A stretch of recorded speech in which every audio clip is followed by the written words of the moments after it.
Warning, this video can incite trauma. Children under 12 shouldn't watch this video without parental supervision. The night was a sheet of cold rain and darkness, the kind that swallowed sound and made the empty highway feel endless. A lone woman drove through it, wipers beating a frantic rhythm across the windshield. Then, a sharp pop cracked through the storm. Her car lurched. She gripped the wheel, heart thudding, and coasted to the shoulder. When she stepped out, rain stung her face like needles. One glance at the sagging tire told her everything. Perfect, she muttered. Her phone was dead. Of course it was. But through the curtain of rain, she spotted a house perched on a hill, dark, old, and barely visible, except for a faint glow behind one window. It was her only option. She climbed the long, slick steps toward the porch. Halfway up, she froze. The front door was already open. Just a crack. Just enough to breathe. "Hello," she called, voice trembling more than she wanted to admit. For a moment, there was only the hiss of rain. Then, from somewhere deep inside the house, a faint voice drifted out, thin, eerie, almost sing-song. "If the log rolls over, we will all drown." She blinked. What? No answer. Just the same strange line, whispered again, as if caught in a loop. Her pulse quickened. "Are you okay?" I have a flat tire.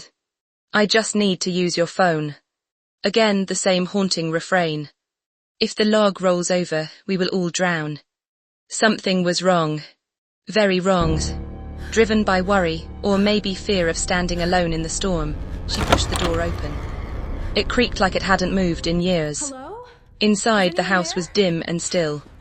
The air felt heavy, as though it had been holding its breath. What is that? "Hello," she No, called again. It can't be real. The voice If answered the log immediately, rolls over, from we'll upstairs all this drown. time, the If same the log strange rolls warning over, echoing we'll down the all hall. drown.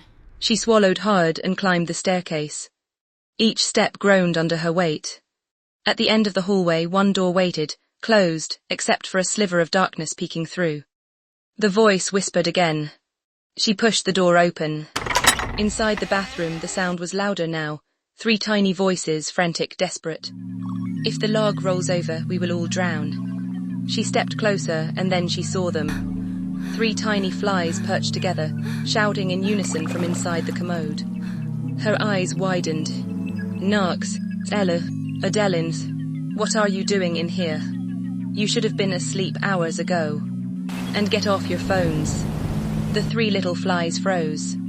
Then Knox, ever the troublemaker, looked up at her with pure defiance and squeezed out a loud groaning fart that chased each and every last immortal soul from every depth and corner of the house. A moment later, chaos erupted. Ella and Adeline zipped away in terror, knowing exactly what was coming. Granny swooped in, snatched Knox midair, and with a stern, no-nonsense glare, sent him swirling down into the cold, swirling abyss below.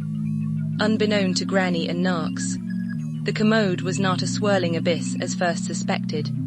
It was a time accelerator. A simple flush accelerated Knox's age by 10 years, because he did not flush all the way. Today, Knox still tries to use the commode for time travel. However, it requires lots of poop and toilet paper to generate energy, and almost always gets clogged. Warning, avoid letting Knox use your commode to time travel.